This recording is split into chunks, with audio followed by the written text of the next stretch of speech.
নিজেদের যে গ্রুপ আছে, ফেসবুক গ্রুপ অথবা মেসেঞ্জার গ্রুপ, সেখানে একটু পোস্ট দিয়ে দিও। জানুয়ারির 4 তারিখে হচ্ছে আমাদের CP3 হবে। ঠিক আছে? জানুয়ারির 1 তারিখে নিতে যাচ্ছি, সরি 2 তারিখে নিতে যাচ্ছিলাম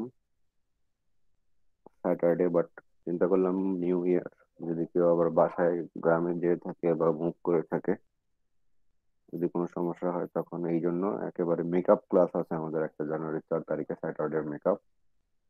সেই দিন হচ্ছে আমরা CP3টা নিব। ঠিক আছে? জানুয়ারির 4 তারিখ। মানে CP3টা আমি লিখে দিচ্ছি চ্যাট বক্সে।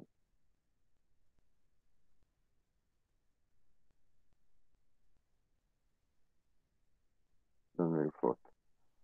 সিলেবাস থাকবে হচ্ছে, আজকের ক্লাস আমরা যা দেখবো এবং নেক্সট ক্লাস প্রবাবলি থাকবে না, আজকের ক্লাসে যা দেখবো সে পর্যন্তই থাকবে। তো আমি স্ক্রিন শেয়ার করে দেখা দিচ্ছি, দাঁড়ো। তাহলে CP3 সিলেবাসটা আমি জানিয়ে দিচ্ছি, প্রবাবলি আজকের ক্লাস পর্যন্তই। আজকে একটা স্লাইড দেখবো পাইপলাইন, ওই পাইপলাইনটা যদি শেষ করে ফেলতে পারি তাহলে ওই পর্যন্তই থাকবে, আর যদি শেষ করতে না পারি তাহলে নেক্সট দিন পড়ায় ওইটুকু থাকবে। মানে পাইপলাইন থাকতেছে পরীক্ষার মধ্যে। ঠিক আছে? পাইপলাইন আর সিঙ্গেল সাইকেলের যে ইনস্ট্রাকশন গুলো ইমপ্লিমেন্ট করতে হয় সেগুলো।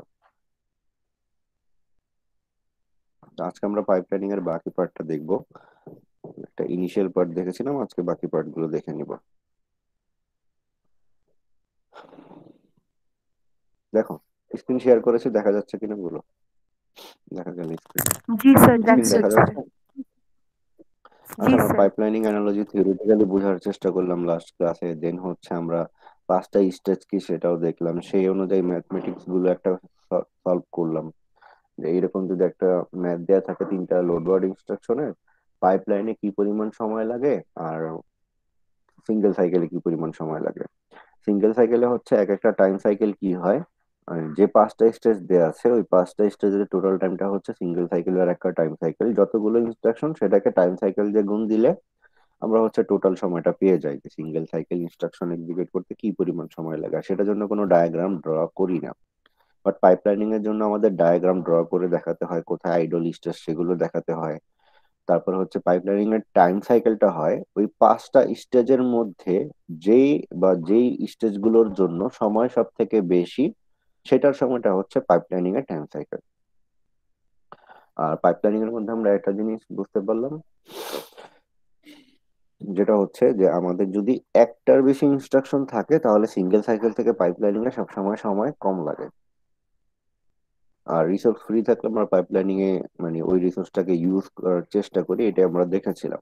এখন পাইপলাইনিং হচ্ছে মানে রিসোর্স গুলোর ম্যাক্সিমাম ইউটিলাইজেশন ছিল, এবং এটাকে আমরা প্রপারলি করতে পারি, এটা করতে গিয়ে কি কোনো ধরনের সমস্যা ক্রিয়েট হয় না, সেটাই আজকে আমরা দেখবো। তো পাইপলাইনিং করতে গেলে যে প্রবলেম গুলোকে আমরা ফেস করি সেটাকে বলা হচ্ছে পাইপলাইনিং হ্যাজার্ড। ঠিক আছে? এটা হচ্ছে মানে আমাদের এমন কিছু সিচুয়েশন ক্রিয়েট হয় যার কারণে নেক্সট ইনস্ট্রাকশনটা নেক্সট সাইকেলে আমরা শুরু করতে পারি না। Situations that prevent starting the next instruction in the next cycle. মানে আমাদের যদি নেক্সট ইনস্ট্রাকশনটাকে আমাদের নেক্সট সাইকেলে স্টার্ট করতে প্রবলেম হয় তাহলে সেটা হচ্ছে হ্যাজার্ড। নর্মালি আমরা কি করি, প্রথম ইনস্ট্রাকশন টাইম সাইকেল যদি 200 পিকো সেকেন্ড হয়, 0 থেকে 200 পিকো সেকেন্ড যদি প্রথম সাইকেল, 200 থেকে 400 পিকো সেকেন্ড যদি দ্বিতীয় সাইকেল হয়, এবং 400 থেকে 600 যদি থার্ড সাইকেল হয়, এরকম করে। তাহলে দেখো আমাদের প্রথম লোড ওয়ার্ড প্রথম সাইকেলে, সেকেন্ড লোড ওয়ার্ড সেকেন্ড সাইকেলে, থার্ড লোড ওয়ার্ড থার্ড সাইকেলেই ফেচ করা শুরু হয়ে গেছিল, মানে ইনস্ট্রাকশন এক্সিকিউট করা শুরু হয়ে গেছিল, তাই না? একটু রেসপন্স করবো। জি স্যার। এটা কি বোঝা যাচ্ছে? ওকে। তো আমরা যদি এটা করতে না পারি, মানে কোনো কারণে সেকেন্ড লোড ওয়ার্ডটাকে যদি সেকেন্ড সাইকেলে ফেচ করতে না পারতাম, তাহলে হ্যাজার্ড আছে ধরে নিতে হবে, মানে প্রবলেম আছে। আর এমন একটা সিচুয়েশন ক্রিয়েট হয়েছে যার কারণে আমরা নেক্সট ইনস্ট্রাকশনটাকে নেক্সট সাইকেলে শুরু করতে পারছি না। এই ধরনের হ্যাজার্ড হচ্ছে 3টা। এগুলো হচ্ছে পাইপলাইনিং এর প্রবলেম। একটা হচ্ছে স্ট্রাকচার হ্যাজার্ড, একটা হচ্ছে ডেটা হ্যাজার্ড, আর একটা হচ্ছে কন্ট্রোল হ্যাজার্ড। এখন এই 3টা হ্যাজার্ডে আমরা ইন ডিটেলস দেখব, যার মধ্য থেকে এই ডেটা হ্যাজার্ড যেটা আছে সেটার সলিউশনটা আমরা করতে পারি, সেই সলিউশনটাও দেখব। বাট নর্মালি স্ট্রাকচার হ্যাজার্ড আর কন্ট্রোল হ্যাজার্ডের সলিউশনটা আমরা করতে পারি না। বাট ডেটা হ্যাজার্ডে 2 ধরনের সলিউশন আছে, সেটা আমরা দেখব। তো স্ট্রাকচার হ্যাজার্ড হচ্ছে এ রিকোয়ার্ড রিসোর্স ইজ বিজি। আচ্ছা, এ রিকোয়ার্ড রিসোর্স ইজ বিজি, এটা কিভাবে হয় পাইপলাইনিং এর মধ্যে? পাইপলাইনিং এর মধ্যে সেকেন্ড লোড ওয়ার্ডটার জন্য প্রথম 200 pico second instruction fetch রিসোর্সটা busy ছিল না? জি স্যার। থার্ড লোড ওয়ার্ডের জন্য প্রথম 400 সেকেন্ডস,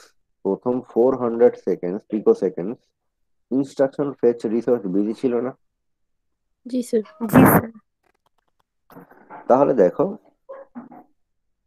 একটা রিকোয়ার্ড রিসোর্স যদি বিজি হয় আর সেটা যদি স্ট্রাকচার হ্যাজার্ড হয়, তাহলে আমরা কি বুঝতে পারি? আমাদের পাইপলাইনিংটা ডিজাইনই এমন ভাবে করা হয়েছে যে প্রতিটা ইনস্ট্রাকশনের জন্য, মানে প্রথম ইনস্ট্রাকশনটা বাদে তার পরবর্তী প্রতিটা ইনস্ট্রাকশনের জন্য অ্যাটলিস্ট একটা রিসোর্স কিছু সময়ের জন্য বিজি থাকবেই। ঠিক আছে? আর এই রিসোর্সটা তো দরকার, তাই না? প্রতিটা ইনস্ট্রাকশনের জন্য ইনস্ট্রাকশন ফেচ রিসোর্সটা দরকার, বাট প্রথম ইনস্ট্রাকশন ছাড়া প্রতিটা ইনস্ট্রাকশনেই এই রিসোর্সটা বিজি থাকে। এটা আমাদের ডিজাইনটাই এমন ভাবে করা হয়েছে যে বিজি থাকবে, এই জন্য এই হ্যাজার্ডটার নাম দেওয়া হয়েছে structure Hazard. A required resource is busy. এটা বুঝতে পারলাম। এটার কোনো সলিউশন আমাদের নাই, কারণ আমাদের ডিজাইন এমন ভাবে হয়েছে যে এটার কোনো সলিউশন আমরা বের করতে পারবো না। তো এই রিকোয়ার্ড রিসোর্স ইজ বিজি, এটা হচ্ছে ডিজাইন প্রবলেম বা স্ট্রাকচার হ্যাজার্ড। নেক্সট হ্যাজার্ড, যেটা প্রবলেম তো দেখবো, সাথে সাথে সলিউশনটাও দেখবো। কি দেখি? Need to wait for previous instruction to complete its data read or write. Need to wait for previous instruction to complete its data read or write. আচ্ছা, এর মানে কি? ধর আমি বুঝতেছি না এর মানে কি, তো প্রথমে বাংলাটা বোঝার চেষ্টা করি।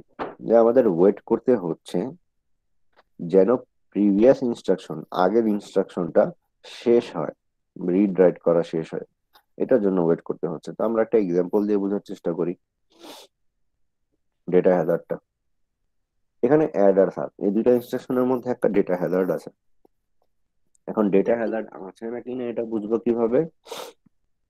যদি আমার এই সাব ইনস্ট্রাকশনের জন্য কোন একটা কাজ করতে গিয়ে অ্যাড ইনস্ট্রাকশনের শেষ হওয়া পর্যন্ত ওয়েট করতে হয়, তাহলে হ্যাজার্ড আছে।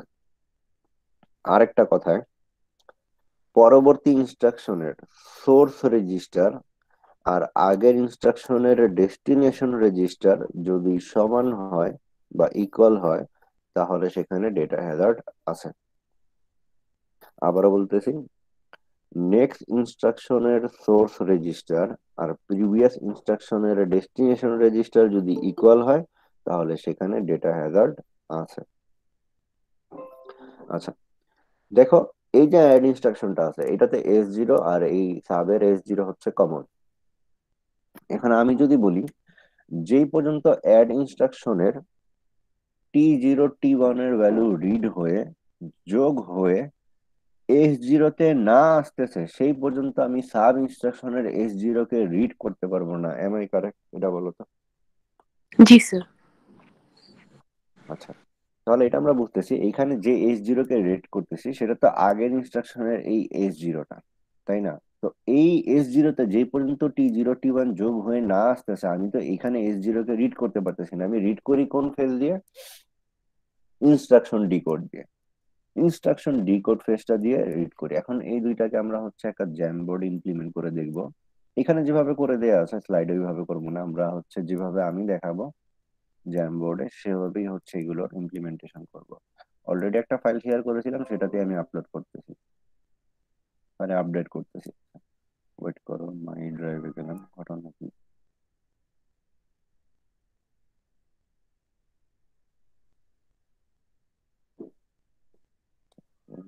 আর দেখাচ্ছে না কেন? এই তো ঠিক আছে। উম, আহ, এটা বি, ইয়েস, এইটাতে।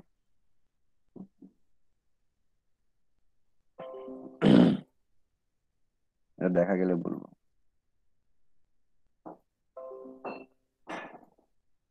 দেখা যাচ্ছে এটা স্ক্রিন যেটা শেয়ার করেছি? No sir. দেখা যাচ্ছে না? No sir. নো স্যার, দেখা যাচ্ছে না। আবার অফ হয়ে গেছে।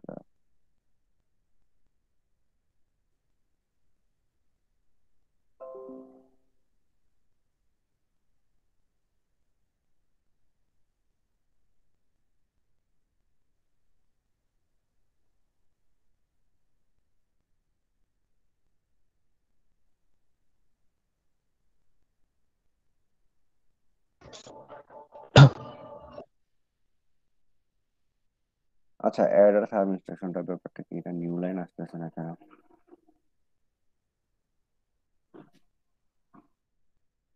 এখন ঠিক আছে।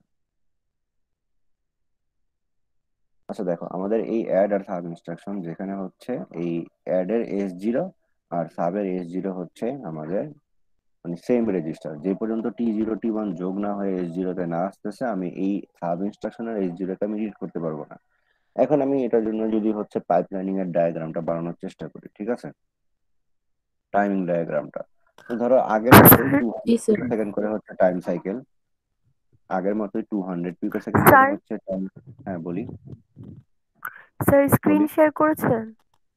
হ্যাঁ, কিন্তু শেয়ার করেছি, দেখা কিন্তু যাচ্ছে স্যার না? স্ক্রিন শেয়ার দেখা যাচ্ছে না। No sir. দেখা যাচ্ছে স্যার। স্যার দেখা যাচ্ছে আমাদের। 50% দেখা যাচ্ছে, 50% যাচ্ছে না, আর আমার এখানে দেখাচ্ছে আমি শেয়ার করতেছি, আমি তো কিছু বুঝতেছি না কি হলো এটা। দেখা যাচ্ছে স্যার। দেখা যাচ্ছে। আচ্ছা, যারা দেখতে পারতেছি না তারা একটু রিফ্রেশ টিফ্রেশ দেই বা হচ্ছে রিজয়েন করি, আশা করি ক্লিয়ার হয়ে যাবে। আমি 2 মিনিট সময় দিচ্ছি, তারপর আমাকে ইনফর্ম করো। আমি 2 মিনিট ওয়েট করতেছি, সমস্যা নেই।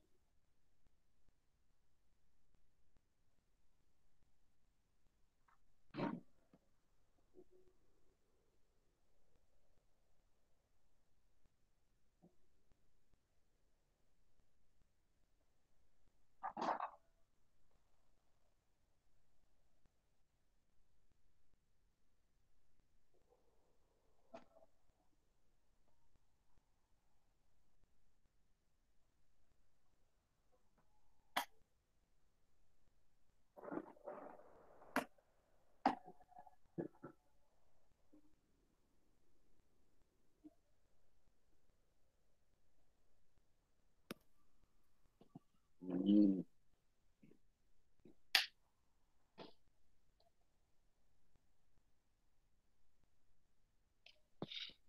উম, উম, উম, উম।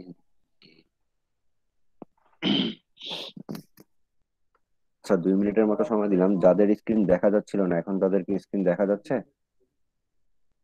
রেসপন্স জি করো। স্যার, দেখতে পাচ্ছি। আচ্ছা, ওকে। তাহলে দেখো, আমাদের এই যে অ্যাড আর সাব ইনস্ট্রাকশন ছিল, তোমরা যেটা বললা যে অ্যাড এর S0 তে যে পর্যন্ত ভ্যালু না আসবে আমি সাবের S0 কে রিড করতে পারবো না। আচ্ছা, টাইমিং ডায়াগ্রামটা আমরা আগের পাইপলাইনিং এর মতোই ওই যে 200 পিকো সেকেন্ড করে দিয়ে দিলাম আগের প্রবলেম অনুযায়ী। 200, এটা হচ্ছে 400, তারপর এটা হচ্ছে 600, এটা হচ্ছে 800, 1000, 1200, 1400 পর্যন্ত দেই, তাহলে আশা করি হয়ে যাবে 1400। আচ্ছা, টাইমিং ডায়াগ্রামটা এটা রেখে নিলাম। এখন আমি প্রথম ইনস্ট্রাকশনের অ্যাড এর ইনস্ট্রাকশন ফেজটা কি প্রথম 200 পিকো সেকেন্ডেই করতে পারবো না? একটু রেসপন্স করি, জি সেটাতে কি স্যার। কোনো সমস্যা হবে? No sir. No sir. সমস্যা হলো না। দেখো, আমাদের প্রথম যে ইনস্ট্রাকশনটা ছিল সেটা এইভাবে বাম পাশে লিখে দিব, অ্যাড। সেটার জন্য হচ্ছে ইনস্ট্রাকশন ফেজটাকে ইমপ্লিমেন্ট করলাম, যেটা পুরো 200 পিকো সেকেন্ড সময় নিত। তারপর হচ্ছে এটার জন্য ইনস্ট্রাকশন ডিকোড করব, কারণ এখন আমার প্রথম ইনস্ট্রাকশনের জন্য সবগুলো রিসোর্সই ফ্রি, আর ইনস্ট্রাকশন ডিকোড হচ্ছে 100 পিকো সেকেন্ড কাজ করে, বাকি 100 পিকো সেকেন্ড সে কি আইডল থাকে না? মনে আছে? রেসপন্স করি একটু। জি স্যার। আচ্ছা, তারপর হচ্ছে অ্যাড ইনস্ট্রাকশনের জন্য তারপর করতে হবে হচ্ছে এক্সিকিউশন। এক্সিকিউশন হচ্ছে এইটুকু সময় নিবে। EX, অ্যাড ইনস্ট্রাকশনের জন্য EX আছে, EX এটা। আচ্ছা, অ্যাড ইনস্ট্রাকশনের জন্য এইটা আছে। আচ্ছা, এটা ডিসেম্বর 15 একটা ফাইল আমি আপডেট করতেছি। বুঝলাম না, আমি কি লাস্ট ক্লাসে এটাতে করেছিলাম? এটাতে তো কাজ করি নাই। আচ্ছা, যাই হোক, সমস্যা নেই, আজকে এটাতে করি। তো যেটা বলতেছিলাম যে 400 থেকে 600 এক্সিকিউশনের কাজ করলাম। এখন তোমরা আমাকে বলো, অ্যাড ইনস্ট্রাকশনের মধ্যে মেমোরির কাজ আছে নাকি নাই? নেই, কিন্তু এটা দেখাতে আইডল হবে, থাকবে না। আইডিয়াল রয়ে যাবে। আইডল রয়ে যাবে। এই যে মেমোরির কাজটা নাই।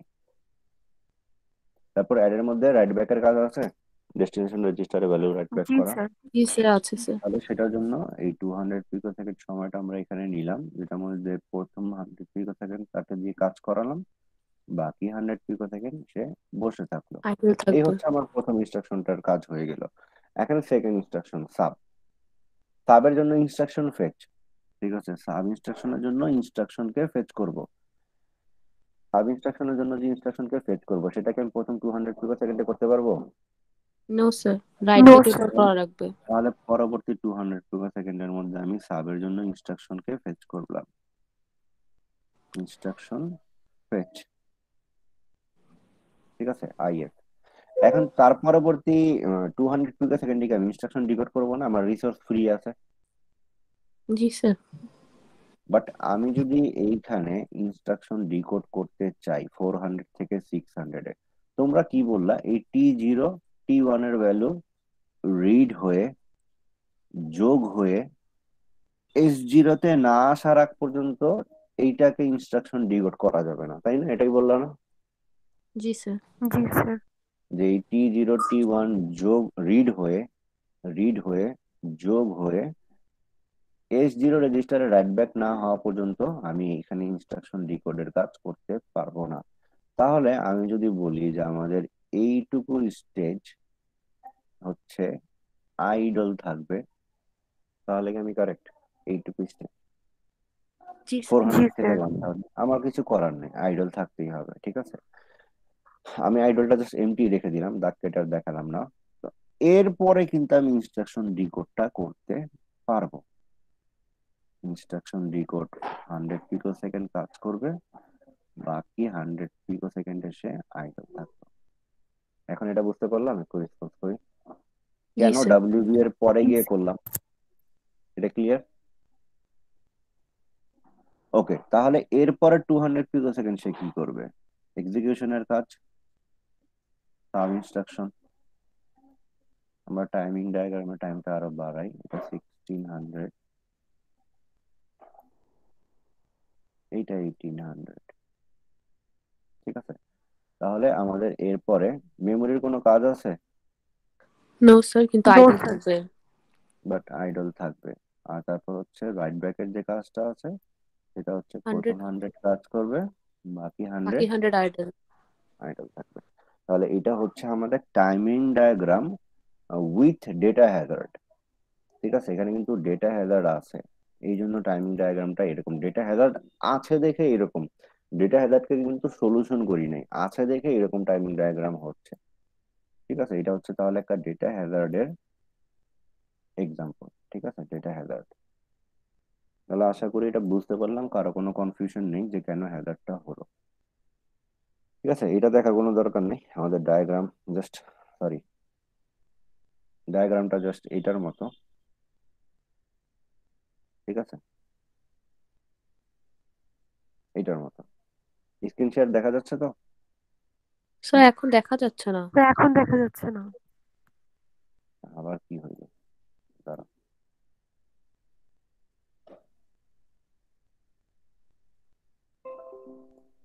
এখন দেখা যাচ্ছে? জি স্যার। জি স্যার। আচ্ছা, ওকে। তাহলে এই হচ্ছে আমাদের ডেটা হ্যাজার্ড সহ ডায়াগ্রাম, ডেটা হ্যাজার্ড সহ ডায়াগ্রাম। ঠিক আছে, ডেটা হ্যাজার্ড থাকলে আমাদের ডায়াগ্রামটা এরকম হয়। আচ্ছা, নেক্সট। এখন এই ডেটা হ্যাজার্ডের সলিউশন দুইটা। ডেটা হ্যাজার্ডের সলিউশন হচ্ছে দুইটা, একটা হচ্ছে ফরওয়ার্ডিং,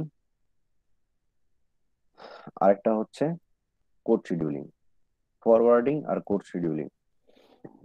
ঠিক আছে, ফরওয়ার্ডিং আর কোড শিডিউলিং।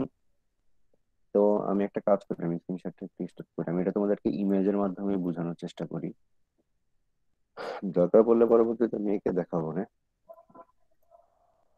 তোমাদের ইমেজ দেখালে তোমরা কুইকলি বুঝতে পারবা। অনলাইন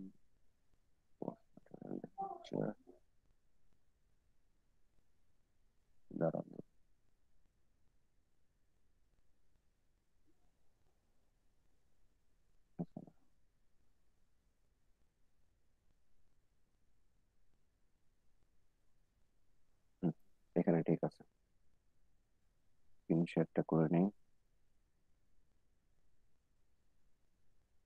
এটা ইমেল দেখাচ্ছি, দেখা যাচ্ছে? নো স্যার, এখন দেখা যাচ্ছে। জি স্যার। ইমেজটা দেখা যাচ্ছে না? জি স্যার। জি স্যার, দেখা যাচ্ছে। ইমেজটা দেখা যাচ্ছে, ওকে ফাইন। তো দেখো ডেটা হেদারটা কখন হয়, যখন আমাদের প্রথম ইনস্ট্রাকশনের ডেস্টিনেশন রেজিস্টার পরবর্তী ইনস্ট্রাকশনের সোর্স রেজিস্টারের সাথে ম্যাচ করে, তখন আমাদের ডেটা হ্যাজার্ড হয়। আর হ্যাজার্ড হলে ডায়াগ্রামটা কিরকম হয় সেটা কিন্তু আমরা দেখলাম যে ডায়াগ্রামটা কিরকম হয়। ঠিক আছে, এই যে এইরকম ডায়াগ্রামটাই দেখলাম না এখন, বলি একটু আগে তো এই জি স্যার। ডায়াগ্রামটাই ড্র করলাম, যেটা আমাদের 1800 পিকো সেকেন্ডে গিয়ে শেষ হচ্ছিল, এই যে এটা 1800 পিকো সেকেন্ডে গিয়ে শেষ হচ্ছিল। তো এই ডায়াগ্রামটা কিন্তু আমরা এখন দেখলাম। এখন আমাদের ডেটা হ্যাজার্ডের সলিউশন আছে। সলিউশন টেকনিক হচ্ছে দুইটা, একটা ফরওয়ার্ডিং, একটা কোড শিডিউলিং। এখন প্রথম ফরওয়ার্ডিংটা দেখবো। ফরওয়ার্ডিং কি বলতেছে? Forwarding as known as AKA bypassing. Forwarding বা bypassing same technique. Use result when it is computed, don't wait for it to be stored in a destination register। এর মানে ও এটা বলতেছে, এখানে আসি, ও বলতেছে যে এই T0 T1 এর ভ্যালু যোগ হয়ে রিড হয়ে, T0 T1 এর ভ্যালু রিড হয়ে যোগ হয়ে যখন প্রিপেয়ার হয়ে যাচ্ছে যোগফলটা, এই যোগফলটাই আমরা এইখানে রাইট ব্যাক রেজিস্টারে রাখি না S0-তে? জি স্যার। T0 T1 এর যোগফলটা, তো যোগফলটা তো প্রিপেয়ার হয়ে যায় এখানে। তো ও বলতেছে ফরওয়ার্ড করে দিলেই তো হয়। মানে এই যোগফলের ভ্যালুটা যদি আমি নেক্সট স্টেজে ফরওয়ার্ড করে দেই, তাহলে এই পার্টের নিচে এইটুকু পার্টেই আমি ইনস্ট্রাকশন ডিকোডের কাজটা করতে পারবো না? জি স্যার। কারণ এই S0 যে রেজিস্টারটা আছে এর মধ্যে যদি T1 আর T0 যোগফলটাকে রিড করি তাহলেই হয়ে যাবে না, যেটা এখানে আছে। জি T0 স্যার। T1 এর যোগফল আছে এইখানে, এই যোগফলটাকে যদি আমি ফরওয়ার্ড করে দেই নেক্সট স্টেজে, তাহলে এই স্টেজটার মধ্যে, যে এই স্টেজটার মধ্যে এইখানেই আমি ইনস্ট্রাকশন ডিকোডের কাজটা করতে পারবো না? আবারও জিজ্ঞেস করতেছি, এটা কি করতে পারবো নাকি না, বলো? যদি ফরওয়ার্ড জি করে দিই, স্যার। করতে পারবো, পারবো ওকে। স্যার। এখন এটা এখানে দেখবো, ফরওয়ার্ডিং করতেছি, নর্মাল অ্যাড ইনস্ট্রাকশনটাকে লিখলাম। এখন দেখো সাব ইনস্ট্রাকশনের জন্য ইনস্ট্রাকশন ফেজ 200 থেকে 400 করলাম, ইনস্ট্রাকশন ডিকোডটা এক্সিকিউশনের পরেই করে দিলাম। বুঝতে পারলাম? এখানে একটা জিনিস যেটা দেখানো হয়নি, যেটা দেখাতে হবে, সেটা হচ্ছে এই যে এখানে একটা অ্যারো হবে EX থেকে ID তে, একটা অ্যারো, এই যে এরকম EX থেকে ID তে একটা অ্যারো হবে। ঠিক আছে, একটা লাইন হবে, অ্যারো মানে হচ্ছে তীর চিহ্নের মতোই দিব, যে এইরকম তীর চিহ্ন দিব, যে EX থেকে ID তে যাচ্ছে একটা তীর চিহ্ন দিব এরকম। ঠিক আছে, যেখানে সামনে এরকম একটা অ্যারো থাকবে। তাহলে এটা বুঝতে পারলাম যে ফরওয়ার্ডিংটা কিভাবে করব। ফরওয়ার্ডিংটা করব আমরা কখন, যখন রেজাল্ট কমপ্লিট হয়ে যাবে তখন করে দিব। ঠিক আছে, আমরা ওই ডেস্টিনেশন রেজিস্টারে স্টোর হওয়া পর্যন্ত ওয়েট করব না। ঠিক আছে, একটা এক্সট্রা কানেকশন ডাটা পেতে দরকার, যে এখান থেকে এখানে ডেটাটা যাচ্ছে। তাহলে বুঝতে পারলাম আমাদের হচ্ছে এই ডায়াগ্রামটাই হবে, জাস্ট EX থেকে ID তে ফরওয়ার্ড করে দিব, একটা লাইন দেখাবো। এটা কি বুঝতে পারলাম ফরওয়ার্ডিংটা? জি স্যার। আচ্ছা, তাহলে এইখানে দেখো, এইখানে যে ইনস্ট্রাকশনটা আছে, একটা লোড ওয়ার্ড আছে, পর একটা সাব। লোড ওয়ার্ডের ডেস্টিনেশন রেজিস্টারে S0 আর সাবের সোর্স রেজিস্টার S0 ইকুয়াল। তাহলে কি এখানে একটা ডেটা হ্যাজার্ড আছে না, একটু রেসপন্স করবো। জি জি স্যার। স্যার। এখন লোড ওয়ার্ডে এই S0 তে ভ্যালু রাখি কিভাবে? 21 কে রিড করি ID তে, 20 প্লাস T1 এর যোগ করি EX এ, ওই যোগ ফলের ভ্যালুটা রিড করি মেমোরিতে, ওই রিড করা ভ্যালুটা রাখি S0 তে। তাহলে S0 তে যে ভ্যালুটা রাখি এটা কম্পিউট হয় কখন? মেমোরির পরে না? রেসপন্স জি করবো। জি স্যার। স্যার। কারণ T1 কে রিড করি ID তে, 20 প্লাস T1 কে যোগ করি EX, ওইটা একটা অ্যাড্রেস। আমরা ওই অ্যাড্রেসটা রাখি না S0 তে, ওই অ্যাড্রেসের ভ্যালু মেমোরিতে রিড করি, দেন ওই ভ্যালুটা S0 তে রাখি। তাহলে S0 তে যে ভ্যালুটা রাখি সেটাই তো আমি এখানে রিড করতে চাই এই S0 তে। তাহলে এখানে ইনস্ট্রাকশন ডিকোডে আমি যেটা রিড করতে চাই সেটা হচ্ছে এই মেমোরিতে যে ভ্যালুটা থাকে সেটা। তাহলে মেমোরি থেকে কিন্তু এখানে ফরওয়ার্ড করতে হবে। মনে রাখবো, লোড ওয়ার্ড হলে মেমোরি থেকে ফরওয়ার্ড করব, আর যদি হচ্ছে অন্য কোনো ইনস্ট্রাকশন হয় আর টাইপের, তাহলে হচ্ছে EX থেকে ফরওয়ার্ড করব। লোড ওয়ার্ডের মধ্যেই আমাদের ভ্যালুটা মানে প্রিপেয়ার হয় হচ্ছে মেমোরি ফেজের মধ্যে, তারপর থেকে আমরা ফরওয়ার্ডটা করতে পারি। তাহলে কি এটা বুঝতে পারলাম? একটু রেসপন্স করি। জি স্যার। ওকে, তাহলে আমরা নেক্সট পার্টে চলে যাই, নেক্সট ইমেজ। আচ্ছা, ইমেজে যাওয়ার আগে তো আমার এখানে যখন 1800 পিকো সেকেন্ড সময় লাগতেছিল ডেটা হেদার নিয়ে, তাহলে টোটাল নাম্বার অফ সাইকেলস যদি বের করতে বলে, একটা সাইকেল যদি 200 পিকো সেকেন্ড হয়, তাহলে 1800 পিকো সেকেন্ডে কয়টা সাইকেল আছে? 9টা না? জি স্যার। 1800 ডিভাইড 200, 9টা সাইকেল। আর এখন ফরওয়ার্ডিং করে আমার টোটাল সাইকেল কয়টা লাগলো যদি 1400 পিকো সেকেন্ডে শেষ হয়ে থাকে? 7টা। 60টা লাগলো। Very good. তাহলে আমাদের যদি নাম্বার অফ সাইকেলস বের করতে বলে আমরা বের করতে পারবো। এখন আমরা চলে আসতেছি কোড শিডিউলিং এ। আচ্ছা, এটা দেখা যাচ্ছে যে এটা স্ক্রিন শেয়ার হচ্ছে। জি স্যার। আচ্ছা, এখন কোড শিডিউলিং এ কি বলতেছে যে আমাদের কোডটাকে রিঅর্ডার করতে হবে যেন আমরা স্টল যেটা হয় সেটাকে অ্যাভয়েড করতে পারি। স্টল মানে কি? স্টল মানে হচ্ছে, এই যে ইমেজটার মধ্যে দেখি, ফরওয়ার্ডিং করার পরেও একটা সাইকেল সে শুধু শুধুই বসে আছে না? দেখো, জি স্যার। জি স্যার। এখন এই যে একটা সাইকেল বসে আছে, এটাকে কোড শিডিউল করে এইটাকেও বাদ দেওয়া যায়। মানে ডেটা হ্যাজার্ডকে ফরওয়ার্ডিং করলে, দেখো আগে ফরওয়ার্ডিং না করলে আমার একটা দুইটা তিনটা সাইকেল ওয়েট করতে হতো, 400 থেকে 600, 6 থেকে 8, 8 থেকে 1000, এই তিনটা সাইকেল ওয়েট করতে হতো।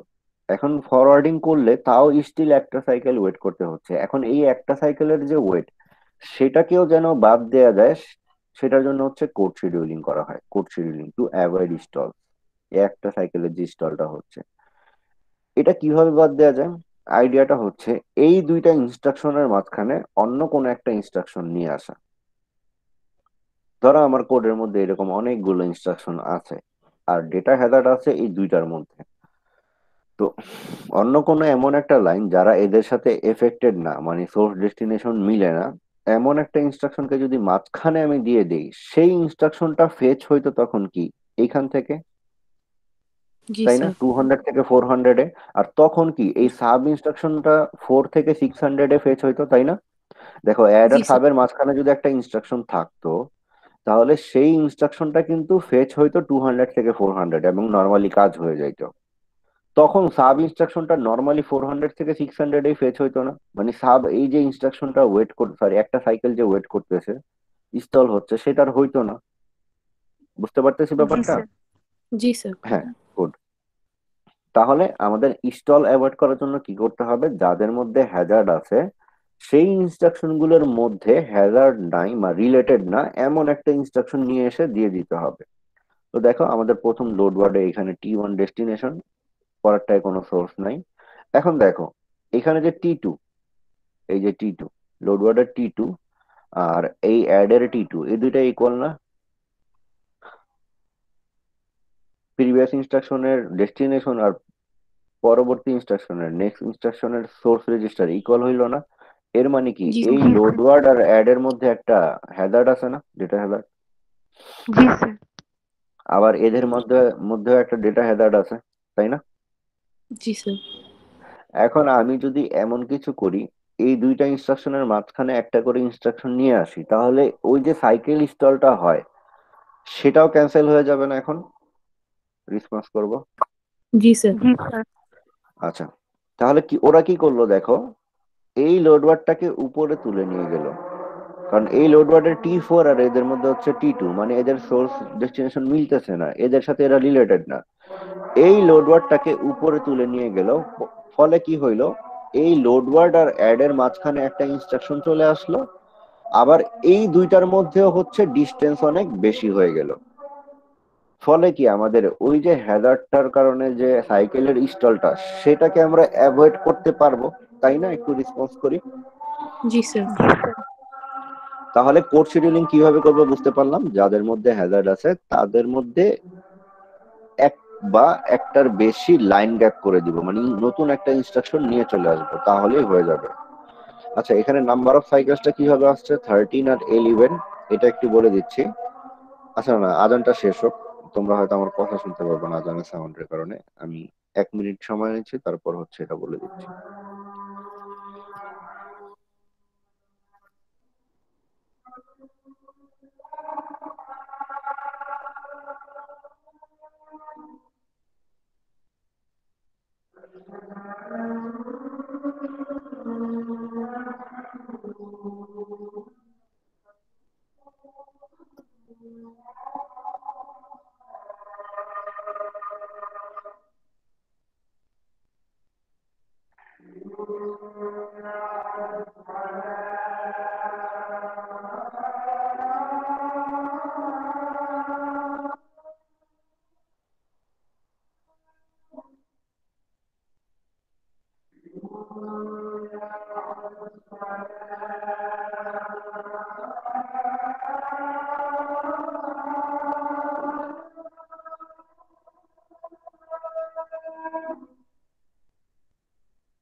আচ্ছা, আমার কথা শোনা যাচ্ছে? হ্যালো? जी सर। জি স্যার। ওকে। আচ্ছা, এখানে নাম্বার অফ সাইকেলসটা কিভাবে 13 সেটা আমরা দেখবো। আচ্ছা, আমাদের হ্যাজার্ড হইলে একটা সাইকেল মানে ফরওয়ার্ডিং করলে, হ্যাজার্ড হওয়ার পর যখন ফরওয়ার্ডিং করি একটা সাইকেলের স্টল হয় না হ্যাজার্ডের কারণে? দেখো। जी सर। আচ্ছা, এখানে হ্যাজার্ড আছে কয়টা? দুইটা। এটা জাস্ট একটু মনে রাখবো। নর্মালি আমাদের ইনস্ট্রাকশন গুলো যখন এক্সিকিউট হওয়া শুরু হয়, আমরা একটু শুরু থেকেই দেখি। ধরো এই যে এখানে হচ্ছে কয়টা ইনস্ট্রাকশন আছে? একটা, দুইটা, তিনটা। প্রথম ইনস্ট্রাকশনের জন্য 5টা সাইকেল লাগে। টাইম সাইকেল যদি 200 পিকো সেকেন্ড হয়, প্রথম ইনস্ট্রাকশনের জন্য 5টা সাইকেল লাগে। পরবর্তী প্রতিটা ইনস্ট্রাকশনের জন্য একটা করে সাইকেল এক্সট্রা লাগে না? যেমন এটার জন্য আরেকটা বেশি, এটার জন্য আরেকটা বেশি, জি টোটাল স্যার। এই তিনটা ইনস্ট্রাকশন 60টা সাইকেলে শেষ হয়ে গেছিল, তাই না? জি 60টা স্যার। সাইকেল जी सर। লেগেছিল। আচ্ছা, তাহলে এখন আমি যদি এখানে কাউন্ট করি, প্রথম ইনস্ট্রাকশনের জন্যই 5টা সাইকেল লাগবে পাইপলাইনিং এর মধ্যে। তারপরেরটার জন্য একটা বেশি, 6টা, 7টা, 8টা, 9টা, 10টা, 11টা। আর দুইটা হ্যাজার্ডের জন্য একটা একটা করে দুইটা স্টল, তাহলে 13টা সাইকেল লাগবে না? একটু রেসপন্স করি। जी सर। জি স্যার। 13টা সাইকেল। আর এইখানে যেহেতু হ্যাজার্ডটাকে আমরা রিমুভ করে দিয়েছি, তাহলে ওই হ্যাজার্ডের জন্য যে দুইটা এক্সট্রা লাগতেছিল সেটা আর লাগবে না, তাহলে 11টা সাইকেলই লাগবে সলিউশন করার পর। জি স্যার। আচ্ছা, তাহলে এটা আমরা বুঝতে পারলাম, আশা করি কারো কোনো কনফিউশন নেই। এখন আমরা চলে আসতেছি নেক্সট পার্টে। তার আগে এটা বলো যে এটা বুঝতে পারলাম কিনা, একটু সবাই ইনশিওর করি। কারণ আমি কিন্তু অনেক কুইক চলে গেলাম, তোমাদের রেসপন্সও খুব ভালো ছিল। বাকিরা বুঝতে পারলাম কিনা যারা রেসপন্স করতেছি না? না বুঝলে জিজ্ঞেস করে নিব। না বুঝে যদি ক্লাস থেকে চলে যাই তাহলে কিন্তু আমার নিজেরই লস হবে। তো যদি না বুঝে থাকি কোনোটা, আমাকে বলবো, দরকার পড়লে আমি পুরো টপিক আবার রিপিট করবো, কোনো সমস্যা নেই। কনফিউশন আছে কারো? আচ্ছা, স্যার নেই। একবার রিপিট করেন তাহলে। আচ্ছা, ঠিক আছে, ওকে। কোড শিডিউলিং এর মধ্যে আমাদের টার্গেট কি? কোডটাকে রিঅর্ডার করব। কিভাবে রিঅর্ডার করব? এমন ভাবে রিঅর্ডার করব যেন অরিজিনাল কোড তো চেঞ্জ না হয়ে যায়। আবার এটা খেয়াল রাখতে হবে যেন যে দুইটা লাইনের মধ্যে হ্যাজারটা আছে তাদের মধ্যে নতুন একটা লাইন নিয়ে চলে আসবে। তো সেটা করতে গিয়ে কি করলাম, এই দুইটা লোড ওয়ার্ড আর অ্যাড এর মধ্যে যেহেতু হ্যাজার্ড ছিল এখানে, তো এদের মাঝখানে নতুন একটা লাইন নিয়ে আসলাম। কিভাবে নিয়ে আসলাম দেখো। এই দুইটা ইনস্ট্রাকশনের মধ্যে T4 রেজিস্টারটাই নাই, এর মানে এরা রিলেটেড না। তো এই দুইটার মাঝখানে আমরা এই লোড ওয়ার্ডটাকে নিয়ে চলে আসলাম।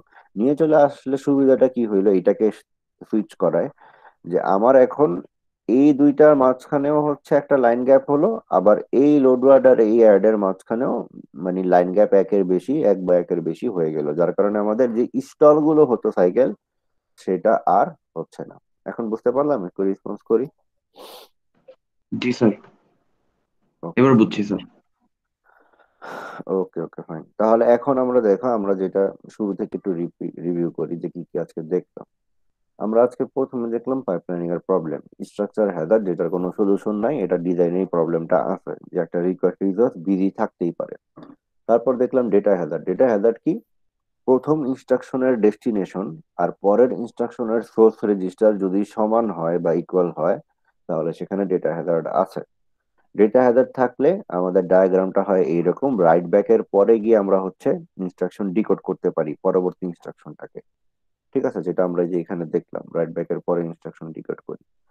এটা ডেটা হ্যাজার্ড থাকলে। ডেটা হ্যাজার্ডের সলিউশন টেকনিক দেখলাম দুইটা, একটা ফরওয়ার্ডিং বা বাইপাসিং। সেটা হলে কি হয়, আমাদের যেখানে রেজাল্ট কম্পিউট হয় ইএক্স অথবা মেমোরিতে, সেখান থেকে আমরা পরবর্তী ইনস্ট্রাকশন ডিকোডে ফরওয়ার্ড করে দিই, এই জন্য একটা অ্যারো দিতে হয়। এটা আমরা দেখলাম। তারপর আমরা দেখলাম যে আরেকটা টেকনিক, এই ফরওয়ার্ডিং করেই পুরোপুরি ডেটা হ্যাজার্ডকে সলিউশন করা যায় না, আরেকটা টেকনিক ইউজ করতে হয়, সেটা হচ্ছে কোড শিডিউলিং।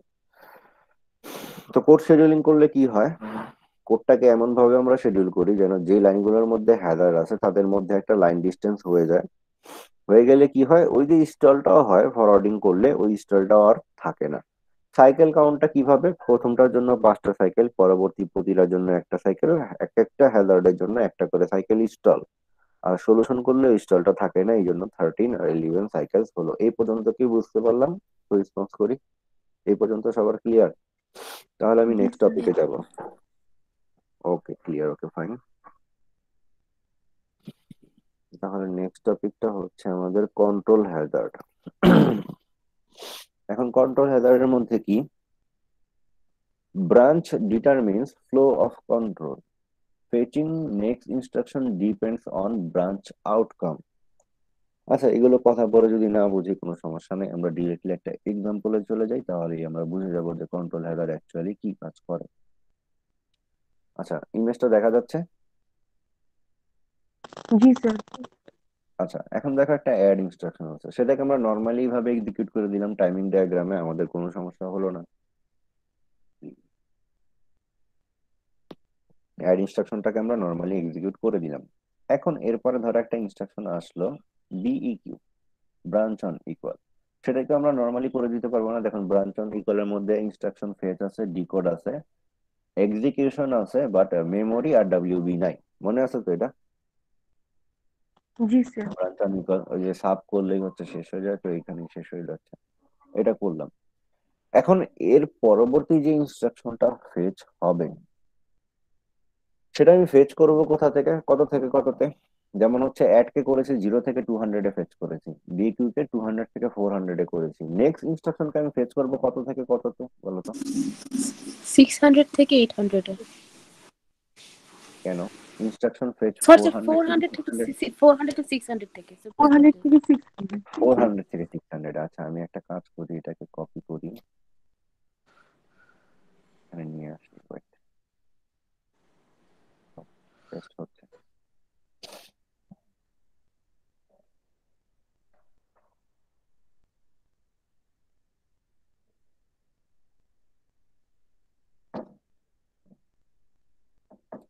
তো সময় কেন লাগতেছে?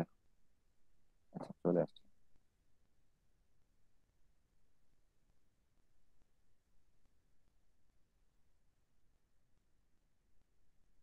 আচ্ছা, এখন এখানে দেখি, একটু জুম ইন করি। তো আমি যেটা বলতেছিলাম, যে আমি তো এখন 400 থেকে নিয়ে এই 600 এর মধ্যে নেক্সট ইনস্ট্রাকশনকে ফেচ করতে পারবো না। তো রেসপন্স করি, জি স্যার, জি স্যার। যে 400 এর পর থেকে 600 পর্যন্ত। বাট এটা আমি করতে পারবো না। কারণ কি? আচ্ছা, কারণটা হচ্ছে আমাদের ব্রাঞ্চ অন ইকুয়াল ইনস্ট্রাকশনটা কি, এই এক্সিকিউশনের পর মানে সাবট্রাকশন অপারেশনের পর ডিসাইড করে না যে জাম্প হবে নাকি না। জি রেসপন্স করবো। তো এই ক্যালকুলেশন না হওয়া পর্যন্ত, যতক্ষণ পর্যন্ত এইটার ক্যালকুলেশন শেষ না হচ্ছে, আমি কি ডিসাইড করতে পারবো যে জাম্প হবে নাকি না? No sir. নো যতক্ষণ পর্যন্ত জানি না যে জাম্প হবে নাকি না, আমি কি এইটা জানি যে নেক্সট ইনস্ট্রাকশন কোনটা ফেচ করব? নো তাহলে যতক্ষণ পর্যন্ত এটা শেষ না হবে, আমি নেক্সট ইনস্ট্রাকশন ফেচ করতে পারবো? নো স্যার, পারবেন। তাহলে আমার নেক্সট ইনস্ট্রাকশন যদি একটা ইনস্ট্রাকশন বিইকিউ অথবা বিইনি হয়, যেগুলো হচ্ছে কন্ট্রোল ইনস্ট্রাকশন, যেগুলো হচ্ছে জাম্প হবে নাকি না ডিসাইড করে, এর মানে এই ইনস্ট্রাকশন গুলো এক্সিকিউট হলে পরবর্তী ইনস্ট্রাকশন ফেচ কোনটা হবে we don't know, up until EX finishes, তাই না? যতক্ষণ পর্যন্ত ইএক্স ফিনিশ না হচ্ছে we don't know which instruction to face. তাই না? তাহলে ইএক্স শেষ হলে আমি নেক্সট ইনস্ট্রাকশনকে ফেচ করব।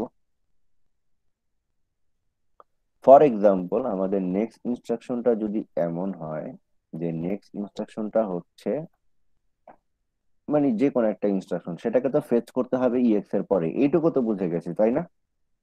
এটুকু পার্ট। জি জি স্যার। স্যার। এখন যদি আমাদের কোডে বলে দেয় যে নেক্সট ইনস্ট্রাকশনটা যেটা ফেচ হয় সেটা হচ্ছে অর ইনস্ট্রাকশন, তাহলে এই নেক্সট ইনস্ট্রাকশনটাকে 800 থেকে 1000 এ ফেচ করব, বাকি কাজ করে ফেলবো। অর এর মধ্যে হচ্ছে আমাদের মেমোরিটা নাই, সেটা দিলাম না। অর ইনস্ট্রাকশন, দেখো এটা দেখে কি বোঝা যাচ্ছে? স্যার এক্সিকিউশনের পরে কি বলে দিবে যে অর ইনস্ট্রাকশন ধরো ফেচ তোমাদেরকে করতে বলে হবে? দিচ্ছে যে প্রথমটা অ্যাড, পরেরটা বিইকিউ, পরেরটা অর, ধরো বলে দিল এই বিইকিউর পর অরটাই ফেচ হয়, মানে জাম্প হয়ে অথবা না হয়ে অরই ফেচ হয়, এটা বলে দেওয়া আছে কোশ্চেনের মধ্যে। তাহলে আমরা অরকে নিয়েই কাজ ওকে। করবো, বাট অর এর জন্য ফেচ করব কিন্তু আমি 800 থেকে 1000। বুঝতে জি পারলাম? স্যার। ওকে, তাহলে এটা তো লাস্টে বোঝা গেল পারফেক্টলি। কারো কোনো কনফিউশন নাই তো এটাতে? No sir. ওকে ফাইন, তাহলে এটা ছিল আমাদের কন্ট্রোল হ্যাজার্ড। কন্ট্রোল হ্যাজার্ডটা আশা করি আমরা বুঝে ফেললাম। দেখো আমাদের স্লাইডে তিনটা হ্যাজার্ডের কথাই বলা ছিল, কন্ট্রোল হ্যাজার্ডটা ছিল এটা। তো কন্ট্রোল হ্যাজার্ডটা আমরা বুঝে ফেললাম। এটাই আজকে আমাদের লাস্ট টপিক ছিল। আজকে আমরা অনেক কুইক শেষ করে গেলাম, যদিও তোমরা অনেক ফাস্ট রেসপন্স করলাম, আমি অনেক কুইক শেষ করে ফেললাম। এখন এটা কি পারফেক্টলি বোঝা গেল কিনা এটা একটু বলো। তোমরা কন্ট্রোল হেডারের ইমেজটা আর একটু দেখো, আমি জাস্ট 1 মিনিটে আসতেছি, একটু ওয়েট করো, 1 বা 2 মিনিটে আমি আসতেছি, তারপরে এসে কথা বলবো।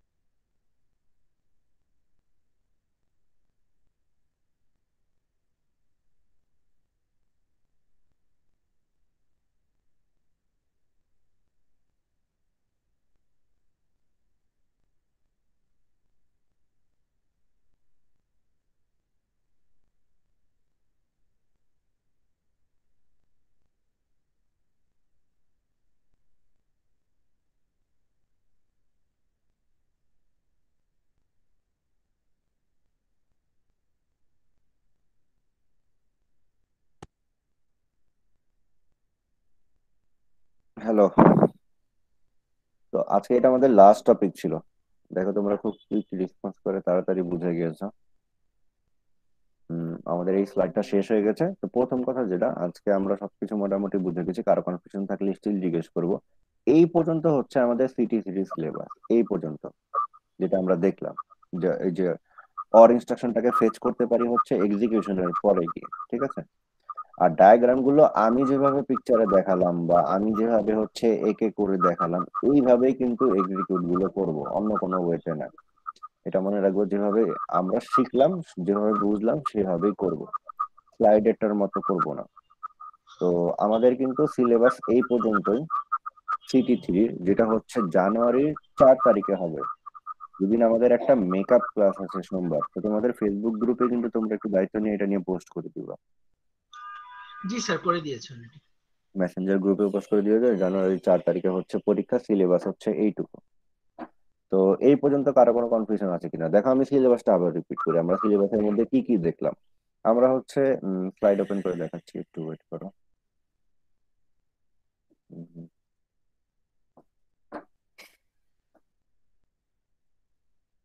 আমরা এই যে দুইটা স্লাইড দেখেছি, স্লাইড নাম্বার 8 আর 9। তো এখানে আমরা দেখেছি single cycle implementation. Single cycle ইমপ্লিমেন্টেশনে কিছু ইনস্ট্রাকশন দেখেছি, ঠিক আছে? এই ইনস্ট্রাকশন গুলো কিভাবে এই পাথ দিয়ে এক্সিকিউট হয়, ডেটা পাথ সহ। এবং ডেটা পাথে হচ্ছে মডিফিকেশন যেগুলো ইনস্ট্রাকশন থাকে সেগুলো প্র্যাকটিস করতে বলেছি। প্লাস হচ্ছে এই যে ইনস্ট্রাকশন গুলো যায় যেই পাথ গুলো দিয়ে, সেগুলোকে ওভাররাইড করি আমরা, except for this blue lines, মানে কন্ট্রোল ইউনিটের সাথে কানেক্টেড লাইন্স গুলো ছাড়া বাকিগুলোকে আমরা ওভাররাইড করি যেখান দিয়ে যায়। যেই মার্কসের যে ইনপুটটা সিলেক্ট হয় সেটাকে আমরা সার্কেল করে দিই। ওভাররাইডে কিছু মার্কস, কন্ট্রোল ইউনিটের যে কোন ভ্যালু কি হয়, চেঞ্জেস হয়ে যে মার্কসের কোনটা সিলেক্ট করি, সেগুলোতে আবার কিছু মার্কস। এই টোটাল একটা ইনস্ট্রাকশন। তোমাদের পরীক্ষায় সিটি 3-তে স্যার এরকম একটা ইনস্ট্রাকশন থাকবে, একটা ইনস্ট্রাকশন 5 মার্ক। একটা ম্যাথ থাকবে, আর একটা থিওরি থাকতে পারে সাথে, এই যে এগুলো নিয়ে, এই যে হ্যাজার্ড প্রবলেম দিয়ে এই যে স্কেচ করা, সিঙ্গেল সাইকেল আর পাইপলাইনিং দুইটার টাইম বের করা, এইটাতে হচ্ছে 5 মার্ক, টোটাল 10 মার্কের একটা নেক্সট জানুয়ারির 4 তারিখে পরীক্ষা হবে। এখন কি বলতেছিলাম বলি। স্যার আমাদের কি স্যার এরকম হবে যে একটা ডেটা পাথের মধ্যে স্যার দুইটার ইয়ে দেখানো নাকি শুধু স্যার একটাই দেখাতে হবে? একটা ডেটা পাথে একটার বেশি কখনোই দেখানো আসবে না। Okay sir. তাহলে সিঙ্গেল সাইকেলের পাইপলাইনিং হচ্ছে আমাদের পরীক্ষায় থাকবে। ঠিক আছে, সিটি 3 এর জন্য সিটি 3 সিলেবাস হচ্ছে সিঙ্গেল সাইকেল পাইপলাইনিং। এই দুইটা স্লাইড কিন্তু যথেষ্ট সিম্পল আছে। দেখো, সিঙ্গেল সাইকেল ইমপ্লিমেন্টেশনে একটা ইনস্ট্রাকশন বলে দেওয়া থাকবে, যে ফর এক্সাম্পল বলে দেওয়া আছে লোড ওয়ার ইনস্ট্রাকশনকে ইমপ্লিমেন্ট করো। লোড ওয়ার্ডের জন্য যা সিঙ্গেল সাইকেল একে ওভাররাইড করে কন্টিনিউটার ভ্যালু ট্যালু লিখে পারফেক্টলি স্কেচ করব। এখন এটা যে স্কেচ করবো এটার জন্য কিন্তু আমি প্রিন্ট আউট নিতে বলেছিলাম তোমাদেরকে, যে এই স্লাইডটা এই নেম আইডি সহ তোমাদের প্রত্যেকের যে ছবি তুলবা ওইটার মধ্যে নাম আইডি ম্যান্ডাটরি, অথবা তুমি এখানে দেখো চাইলে হচ্ছে তুমি এডিট করো, এটা আইডি করে দাও, পরেরটা নেম করে দাও। ঠিক আছে, যদি তোমাদের মনে হয় যে আইডিটা আগে লিখলে সুবিধা, বা যেইভাবে ইচ্ছা, তোমাদের যেইভাবে ইচ্ছা ওইভাবে হচ্ছে এই ফাইলের উপরে তুমি এই নেম আইডি ট্যাগও লিখো না, জাস্ট নাম আর আইডি লিখো, তাহলে চলবে। বাট এটা কিন্তু এডিট করা মানে হতে হবে না। এ অবশ্যই তুমি যে হাতে করবা সেখানে হাতে কলমে অথবা পেন্সিলে এখানে নাম আইডি লিখতে হবে। মানে কেউ ছবি তুলে পরে এডিট করে এখানে নাম আইডি বসাবা, বা ছবি তুলে দিলা এখানে নাম আইডি নাই, আমি কিন্তু অ্যাকসেপ্ট করবো না, না ক্লাস টেস্টে করবো না ফাইনালে করবো। ঠিক আছে, অবশ্যই এই যে পিকচারটার মধ্যে তুমি এডিট করবা, তারপর এই বাম পাশে লেফটে যে এমটি স্পেস আছে দেখো, এখানে যেভাবে কন্ট্রোল ইউনিটের ভ্যালু গুলো লিখে এই এমটি স্পেসের মধ্যে এই স্পেসেই লিখে দিবা। মানে এই একটা পেজে পুরো 5 মার্কের একটা কোশ্চেনের অ্যান্সার পুরোটা। ঠিক আছে, জাস্ট এখানে উপরে নিয়ে নাম্বারটা দিয়ে দিলা, ধরো 1 নাম্বার কোশ্চেন বা 2 এর A 2 এর B, এখানে দিয়ে দিলা, জাস্ট এখানে দিয়ে দিবা 2 এর A B, জাস্ট নাম্বারটা দিয়ে এখানে নাম আইডির উপরে তোমার অ্যান্সার লেফটে, আর ওভার রাইট এখানেই করবা। তো আমি সাজেস্ট করবো তুমি ওভাররাইট করো হচ্ছে পেন্সিল দিয়ে, যেন তুমি হচ্ছে ইরেজ করে আবার করতে পারো। কারণ তুমি যদি পেন দিয়ে করো আর একটা ভুল দাগ দিয়ে দাও, আবার ডিলিট করবা, খারাপ দেখা যাবে, বা তুমি হিজিবিজি করে ফেলবো, তখন আমি বুঝবো না অ্যাকচুয়ালি কি ওভাররাইট করতে চেয়েছো। তো পেন্সিল দিয়ে করবো, কোনো ভুল করবো না, এই লেফটের ভ্যালু গুলো পেন্সিল দিয়ে দরকার পড়লে লিখবো। বাট আমি কিন্তু আগেই বলতেছি, আমি কিন্তু এই নাম আইডি ছাড়া কোনো মানে পিকচার একসেপ্ট করবো না। তুমি পিকচার ছবি তুলে দিয়েছো, তোমার নাম আইডি নাই, তুমি জিরো। তোমার হাতে লেখা নাম আইডি, এডিট করা না, আবারও বলতেছি। কেউ আমাকে হচ্ছে মানে এডিট করা কোনো ফাইল দিবা না, এটার উপর হাতে ওভাররাইট করা ফাইল দিবা। মানে অনেকে হচ্ছে এরকম করে যে এই যে ফাইলটা আছে এই ফাইলটার উপরে মানে এখান থেকে পাওয়ার পয়েন্ট দিয়ে এডিট করে, পাওয়ার পয়েন্ট দিয়ে এডিট করে সেই ফাইল, এই ফাইল দিবা না, হাতে করবা। মানে এটার প্রিন্ট আউট বাসায় রাখবো, 1 কপি রাখবো, এটার 10-12টা কপি রাখবো। পরীক্ষায় একটাই, সিটিতে একটা লাগবে, ফাইনালেও প্রবাবলি একটাই লাগবে যতদূর আমি জানি। কারণ আগে তো 2টা লাগতো ফাইনালে, বাট এখন তো মার্কস কমে গেছে, ফাইনালে 40-এর জায়গায় 25, তো মনে হয় না একটার বেশি থাকবে। থাকলে আমি জানা দিব, বাট অ্যাটলিস্ট এই একটা একটা দুইটা তো তোমাদের পরীক্ষার জন্য প্রিন্ট আউট করতেই হবে। একটা কপি প্রিন্ট করো, বাকিগুলো হচ্ছে তুমি কপি করে নাও, প্রিন্ট করে বাকিগুলো কপি করে 10-12 কপি রাখো তোমার প্র্যাকটিসের জন্য। বাট এইগুলো কিন্তু আমার পাওয়ার পয়েন্টে এডিট করা ফাইল বা ওয়ার্ডে এডিট করা ফাইল চলবে না, পরীক্ষার জন্য হাতে এডিট করা ফাইল দিতে হবে, এটা যেন মনে থাকে। ঠিক আছে, আবার অনেকে স্যার যেটা করেছো পরীক্ষা, যেটা করা যাবে না, আমি আবারও বলতেছি, আমি একটা পরীক্ষার মধ্যে হচ্ছে সিটিতে জাম্প ইনস্ট্রাকশন দিয়েছিলাম একটা সেটের কোয়েশ্চেনে। তো সে যেটা করেছে, সে হচ্ছে এই স্লাইডটা প্রিন্ট করে দিয়ে দিয়েছে। এইটা কিন্তু করা যাবে না। তুমি এটা কিন্তু আমি প্রিন্ট করতে বলি নাই, এই যে মডিফিকেশন আছে এটা কিন্তু তোমার হাতে লিখতে হবে, আঁকতে হবে। মানে জাম্প রিলেটেড একটা কাজ ছিল, সে এটা প্রিন্ট করে সেখানে কাজ করে দিয়ে দিয়েছে, তো এটা কিন্তু করা যাবে না। ঠিক আছে, এইটা প্রিন্ট আউট কিন্তু আমি নিতে বলি নাই, কারণ আমরা তোমাদের পরীক্ষায় প্রিন্ট আউট দিতাম নর্মালি, হচ্ছে যখন তোমরা এইভাবে বসে পরীক্ষা দিতে, তো আমরা হচ্ছে প্রিন্ট আউট দিতাম, তো আমরা প্রিন্ট আউট কিন্তু এইটা দিতাম না। ঠিক আছে, প্রিন্ট আউট দিতাম হচ্ছে এই যে এটা, এটা। তো এটা একটু মনে রাখবো, কেউ এটার প্রিন্ট আউট দিলে কিন্তু আমি মার্ক দিব না, আগেই বলে দিচ্ছি, যে এটা দিয়ে এটাতে এডিট করলাম, এই কাজ কিন্তু করা যাবে না। যেগুলো করা যাবে না বলে দিচ্ছি। তাহলে এটার প্রিন্ট আউট অবশ্যই নিয়ে রাখবো, কারণ তোমাদের জানার 4 তারিখ পরীক্ষা যেটা আছে সেটাতে তোমাদের প্রিন্ট আউটেই তোমাদের এডিট করে দিতে হবে, আর হাতে নাম আইডি অবশ্যই লিখবো। এটা যেন মনে থাকে। তাহলে সিলেবাস হচ্ছে single cycle, pipe lining. Single cycle থেকে একটা কোশ্চেন, পাইপ লাইনিং থেকে একটা কোশ্চেন, এই দুইটা ছোট ছোট কোশ্চেন থাকবে। পরীক্ষা 20 মিনিটের হবে সর্বোচ্চ। এই 20 মিনিটের মধ্যে হচ্ছে তোমাদের এখানে ওভাররাইট করতে হবে, ভ্যালুগুলো লিখতে হবে, আর হচ্ছে পাইপ লাইনিং এর জন্য যে ম্যাথটা আছে স্কেচ করা সহ, মানে এই যে এইরকম, ধরো এইরকম একটা স্কেচ করা সহ ম্যাথ লিখে তাহলে বলা থাকবে টোটাল নাম্বার অফ কয়টা সাইকেলস লাগলো, যেমন এখানে 9টা সাইকেল সেটা লিখে দিব, টোটাল নাম্বার অফ সাইকেল 900। আর আরেকটা যেটা জিনিস যেটা হচ্ছে তোমরা মানে মাথায় রাখো না, অনেক সময় ভুল করে ফেলো, সেটা হচ্ছে আমরা যখন পাইপ লাইনিং এর এখানে ম্যাথ দেই, তো এইখানে একটা টাইম দেওয়া তো ছিল, কই গেল দেখো একটু দেখি। হ্যাঁ এইখানে এই যে একটা টাইম দেওয়া ছিল 100 pico second for read write, 200 pico second for other stage. এখন আমি জাস্ট এটা 250 দিলেই অনেকে উল্টাপাল্টা করে ফেলে। তো এটা 250 দিলে কি হবে, এটা 250 দিলে এই অনুযায়ী কিন্তু সময় আসবে, আগের অনুযায়ী করে দিলে কিন্তু কোনো লাভ নাই। এখন এটা আমি 100 দিয়েছি, এটা 250 দিয়েছে, এখন টাইম সাইকেল কত হবে বলো তো একটু দেখে পাইপ লাইনিং এ রেসপন্স করো তো। টাইম সাইকেলটা কি মনে আছে তো? 5টা স্টেজের মধ্যে যেই স্টেজ গুলোর জন্য সময় 200 সব থেকে বেশি। হম, টাইম সাইকেল 200 কেন হবে? দেখো সময়গুলো কি, 100 pico second for register read write, 250 for other stages. তো ও স্যার টাইম 250 সাইকেল হবে না। 250, এই যে প্রতিটা 250, 500, 750, জি স্যার, জি স্যার। 1000, না স্যার, আমি 1250। ভেবেছিলাম যে আগের মতো 200ই বুঝি, আমি খেয়াল করিনি এই জিনিসটা। আচ্ছা, তাহলে 250 এগুলো হবে। কিন্তু খেয়াল রাখবো কোশ্চেনে। একটা সিম্পল একটা চেঞ্জ করে দিলাম, ধরো এখানে 250, তোমরা কেউ খেয়ালই করলে না, তোমরা 200 দিয়ে পুরোটা করলা। তো সেখানে পার্সিয়াল মার্কস তো দেই, বাট তুমি কিন্তু ফুল মার্কস পাবা না, তখন মার্কস চলে যাবে। তো এগুলো খেয়াল রাখবো যে টাইম গুলো কি দেয়া আছে স্টেজ গুলোর, এটা একটু খেয়াল রাখার চেষ্টা করবো। ঠিক আছে, আশা করি এগুলো টপিক গুলো ইজিয়ার আছে। CT3 ভালো করে প্রিপারেশন যদি নাও, ভালো না দেওয়ার কোনো রিজন নাই। ঠিক আছে, তাহলে এটা বলে আজকে এখানেই শেষ করতে যাচ্ছি। অ্যাটেন্ডেন্স নিয়ে যদি কারো কোনো কনফিউশন থাকে স্টিল জিজ্ঞেস করতে পারো, আমি স্ক্রিনশটটা স্টপ করে দিচ্ছি, রেকর্ডিংটাও স্টপ করে দিচ্ছি।